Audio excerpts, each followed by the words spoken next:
Il y a quelques mois, sur Twitter, je vous ai demandé si vous utilisiez des sites pour vous aider à écrire, des outils pour vous aider à écrire, et j'ai été un petit peu déçue des réponses.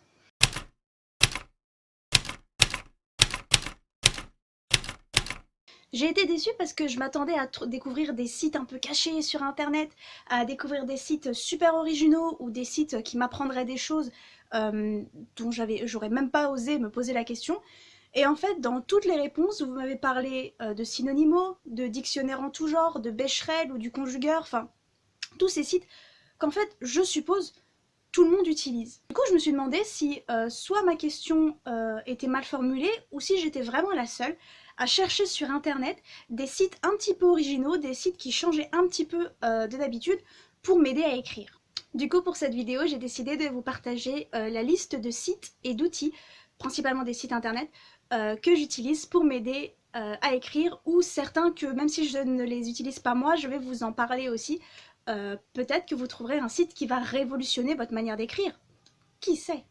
Alors ils sont pas tous super originaux, hein. Vous attendez pas non plus à des trucs vraiment what the fuck. J'ai cherché à mon niveau, j'ai cherché voilà. Et il y a également des sites, je vous mettrai tout en barre d'infos, il y a également des sites que je n'ai pas trouvé moi-même, c'était juste sur les réseaux sociaux, des gens ont donné des liens. Donc je mettrai également en barre d'infos les réseaux sociaux des personnes qui nous ont donné, qui ont posté ces liens sur internet, histoire de pas voler les recherches des autres. Du coup, on va commencer tout de suite. J'espère que parmi ces sites, au moins l'un d'entre eux vous aidera ou vous les trouverez rigolos. Le premier site, c'est un site par lequel je jure depuis des années et c'est behindthename.com. Si vous parlez anglais, parce que le site est entièrement en anglais, je vous conseille vraiment d'utiliser ce site plutôt que de continuer d'aller sur les sites prénoms de bébé ou ce genre de choses. Parce qu'il est vraiment plus complet. Behind the Name, c'est un site qui répertorie l'étymologie et l'histoire des prénoms. Il y a 3 manières de faire une recherche sur ce site. D'abord, vous pouvez décider de chercher ou de lire des prénoms par catégorie. Alors, j'ai mon ordinateur juste là. Les prénoms sont classés soit par ordre alphabétique, soit par genre, donc vous avez masculin, féminin et unisexe, soit par usage, je suis pas sûre que la traduction soit super là. Donc en gros, ils sont divisés par catégorie selon les continents, selon s'ils sont bibliques, selon s'ils sont mythologiques, donc vous avez les prénoms de la mythologie grecque, les prénoms de la mythologie latine, égyptienne, celte, vous en avez plein. Hein. Et il y a d'autres prénoms qui tombent dans la catégorie astronomie, littérature, culture pop ou théologie. Donc ça peut être un moyen de trouver un prénom pour vos personnages en cliquant, en vous disant bah voilà, je voudrais un prénom européen, je voudrais un prénom bulgare, c'est le premier qui me vient. Et quand on clique, on a tous les prénoms bulgares du site qui sont classés par ordre alphabétique. Un autre moyen de chercher, c'est d'entrer un nom commun, un adjectif ou ce que vous voulez dans la barre de recherche et Behind the Name va vous trouver tous les prénoms qui ont la signification, dans leur signification ce mot. Par exemple, je vais mettre strong, qui veut dire fort. Je vais lui demander de chercher les définitions, enfin je sais pas comment dire, la signification. Et par exemple, voilà, par ordre alphabétique, vous avez tous les prénoms qui contiennent le mot strong, par exemple, un prénom masculin hébreu, Adir, qui veut dire fort en hébreu. Et vous en avez plein par ordre alphabétique qui viennent de partout, selon les genres. Voilà, et vous pouvez affiner votre recherche en disant je veux un prénom avec le mot strong, mais uniquement des prénoms africains, des prénoms européens, et seulement des prénoms féminins ou masculins. Et enfin, une autre manière de chercher, c'est de tout simplement taper un prénom. Donc là, je viens de taper mon prénom dans Behind the Name et il va vous sortir toutes les informations qu'il a sur ce prénom. Je viens de taper donc Cécile dans Behind the Name et il me dit que c'est un prénom français. Il y a la prononciation également en phonétique. Alors il n'a apparemment pas d'histoire et pas de signification ce prénom, c'est juste la forme française de Cécilia. Mais vous pouvez également voir la popularité du nom en France et là aux États-Unis selon les périodes. Vous avez également donc la popularité, related name, ratings. Alors oui, vous pouvez... On peut voter sur ce site. Les gens peuvent voter en disant à quoi le prénom Cécile leur fait penser. Par exemple, à 80% les gens pensent que c'est un bon prénom. À 94% c'est un prénom féminin. Ce qui est étrange parce que dans les pays anglophones, Cécile est un prénom de garçon. C'est un prénom pour eux qui est donné à la classe aisée. C'est un prénom qui est donné aux personnes étranges, aux personnes simples, sérieuses et geeks. Voilà. Et vous avez également des commentaires, les gens laissent des commentaires. Par exemple, là, le premier commentaire sur mon prénom est que la prononciation et l'orthographe de mon prénom sont bizarres. Super. Voilà, plus important que ça, vous avez par exemple voilà, l'onglet popularité qui vous permet de savoir quand est-ce que le prénom a été le plus populaire. Mon prénom a été le plus populaire en 1903. 1902. Voilà. Non seulement vous permettre de trouver des prénoms que vous n'auriez pas utilisés de vous-même, que vous ne connaissiez pas, de trouver des prénoms selon leur popularité si vous écrivez selon l'année dans laquelle votre histoire se passe, selon le pays, selon tout ça. Donc ça peut être super intéressant, et je trouve que c'est beaucoup plus intéressant que de chercher les prénoms les plus populaires des bébés. Ça empêche que vous ayez tous les mêmes prénoms dans vos romans en fait, et que vos les prénoms sont pas obligés d'avoir une signification forcément, mais si jamais vous voulez lui en donner une, c'est un bon moyen de chercher. Le deuxième site que je vais vous présenter, c'est le site editit.fr. Alors celui-là, on va passer très vite dessus. C'est un annuaire des éditeurs, c'est-à-dire que vous allez dedans, vous cliquez sur annuaire des éditeurs, vous cochez dans votre recherche ce qui vous intéresse, par exemple si vous voulez que les soumissions soient ouvertes, le genre que vous écrivez, compte d'éditeur ou compte d'auteur, et ensuite l'annuaire vous trie toutes les maisons d'édition qui sont dans sa base de données pour vous dire quelle maison d'édition correspond le mieux à votre manuscrit.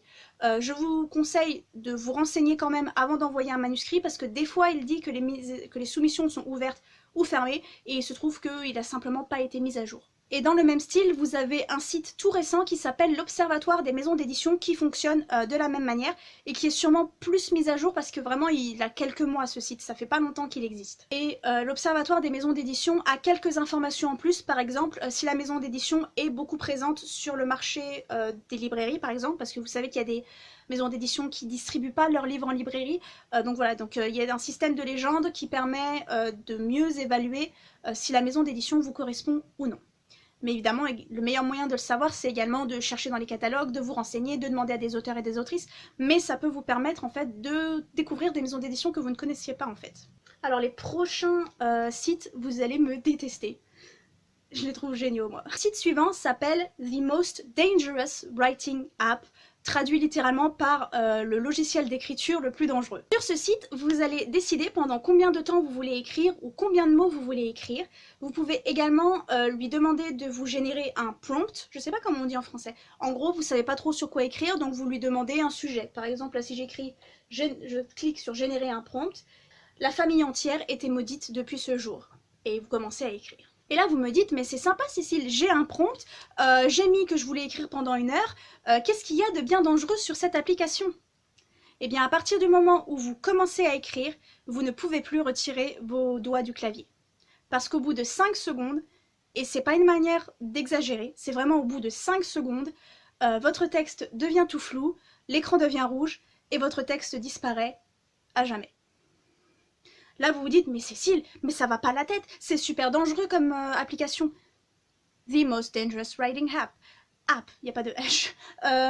Le but, en fait, c'est de vous faire écrire de manière automatique et que vous restiez concentré. Le but, c'est que vous ne regardiez pas ailleurs, que vous ne regardiez pas vos doigts, que vous écriviez tout simplement sans vous arrêter pendant le temps imparti que vous êtes mis ou le nombre de mots que vous vous êtes mis. Et vous ne pouvez pas vous arrêter avant parce que je ne crois pas qu'il y ait une possibilité de faire copier-coller. Une fois que vous avez atteint votre objectif, vous pouvez exporter votre texte au format doc, PDF, Kindle je crois, et il y en a un quatrième, je ne sais plus lequel. Oui, c'est un site dangereux parce que vous êtes à ça de perdre tout ce que vous avez écrit depuis le début, définitivement, si vous vous concentrez pas. Dans la même veine, vous avez Write or Die, traduit littéralement, écrit ou crève. La seule différence avec The Most Dangerous App Ever, c'est que vous ne perdez pas tout de suite votre texte.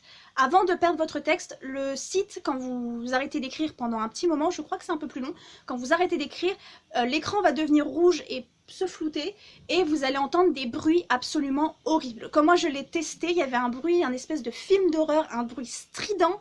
Je sais pas si je peux essayer de le remettre. Donc voilà, là ça fait 10 secondes, l'écran devient rouge. Je sais pas si vous entendez.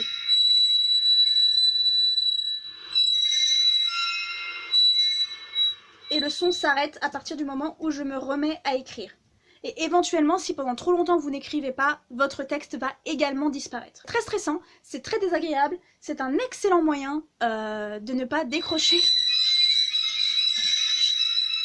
on va l'éteindre. C'est un excellent moyen de ne pas retirer votre attention de votre texte en fait, et de ne pas vous déconcentrer. Le prochain site que je vais vous proposer est un site que je n'ai pas personnellement essayé. Je sais qu'il fonctionne bien, je sais qu'il plaît bien, et je vais vous mettre dans la barre d'infos une vidéo, qui est également en anglais par contre, désolée, d'une autrice, je suppose, qui teste tout simplement le jeu, enfin l'application. Bah, du coup, je vous ai lâché que c'était un jeu, mais qui teste l'outil. Donc du coup, si jamais ça vous intéresse, si jamais vous voulez investir dans ce site internet, vous pouvez voir comment il fonctionne. Le site s'appelle For the World. For the World, c'est quoi? C'est un jeu en ligne. C'est un jeu en ligne où il faut également écrire, où vous avez également un objectif à atteindre, un objectif de mots ou un objectif de temps, et en fait si vous atteignez ces objectifs, vous avez vaincu un petit monstre, et le but du jeu c'est de vaincre le plus de petits monstres possible et de gagner en niveau. Il me semble qu'il y a en plus une petite histoire assez sympa, hein, comme un jeu, comme une petite intrigue, où vous devez aller de lieu en lieu, et plus vous tuez des monstres, plus les objectifs sont compliqués, plus vous collectionnez en fait ces espèces de petites bestioles. C'est un bon moyen en fait de rester concentré et d'avoir un objectif en fait quand vous écrivez, autre qu'un mot, enfin qu'un nombre de mots, autre qu'un nombre de temps, voilà, vous avez pour objectif de tuer cette petite bestiole et d'avancer dans le jeu. Je trouve que c'est une manière vraiment sympa et vraiment ludique en fait de nous garder concentrés. L'outil suivant est un site pour faire vos recherches, parce qu'évidemment, on ne répétera jamais assez, il n'y a rien de plus important, bon si, il y a plein de trucs importants dans l'écriture, mais il est très important de faire des recherches sur vos sujets. Pour ça, je vous propose le site des bibliothèques municipales de la ville de Genève. Pourquoi je vous parle du site de cette bibliothèque? Je vous parle du site de cette bibliothèque parce qu'en fait, il y a un petit onglet qui s'appelle Interroge. Si vous cliquez sur l'onglet Interroge, vous avez ensuite l'onglet Poser une question, et vous avez un petit formulaire à remplir où on vous demande votre âge, la raison pour laquelle vous posez cette question, si c'est personnel ou professionnel, et quelle est votre question. Les personnes qui travaillent sur le site alors vous promettent qu'en moins de 3 jours, ils vous apporteront une réponse à votre question.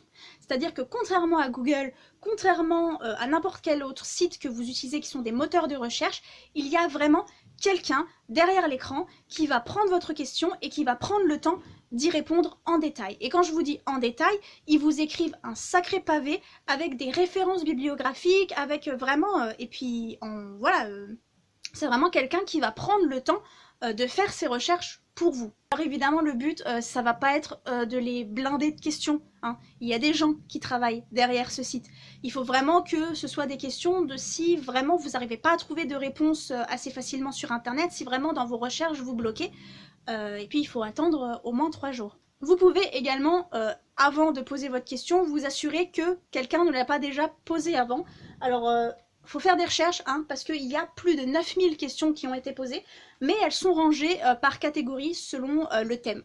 Et enfin, les 2 derniers sites sont des sites d'ambiance. Le premier s'appelle The Sound of Colleagues, et en gros, c'est pour les gens qui n'arrivent pas à écrire tout seuls chez eux ou avec de la musique, et qui, avant la pandémie par exemple, allaient travailler dans un café ou allaient travailler dans ces genres de lieux où tout le monde peut aller travailler quand on télétravaille. En gros, sur ce site, eh ben, vous pouvez décider des bruits que vous voulez entendre, à quel volume, pour avoir l'impression, si vous mettez votre casque, d'être en fait dans un café, d'être en fait dans un lieu où vous avez des collègues.